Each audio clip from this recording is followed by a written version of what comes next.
tahetakse küll ise sooritada ja Pehka kohe kolmese paneb järgi ning 9-5, et hakkab Gaudentes hoogu üles saama. Neil ongi, et eile ka, et 1-2 õnnestunud kolmest ja kohe oli hoopis teine hingamine. Ivo Van Damm ilusti murdis läbi praegu, siin 2 punkti visa.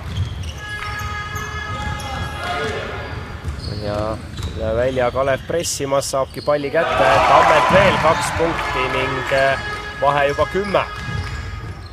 Ennast ära, see võistkonna liider, et ongi see, et ta võtab selle palli ja ta pigem teeb natukene rohkem ja rumalusi, aga ta vähemalt teeb, ta tahab juba teeb. Sarva Rocki vastu eile pidevalt ja ta oma võistkonda laiali ajada ja 1-1 ette võtta, aga abi teile hästi toimis tema vastu. Jah, ütleme nii, et nagu ma ütlesin, me 2 mängijat, nagu kelle vastu me valmistasime, oli Maik ja Silver, et Kotsar ja siis Jurno. Ja jälle see olukord, et eduseis Kalevil.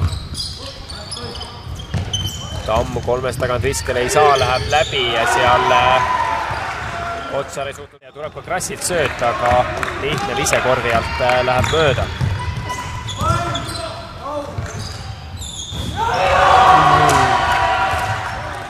Lauas siin ka kaitses ka suures eduseisus ja Tammel viskekoht olemas kolmene teele ning 4-3 Tammel täna 28-27.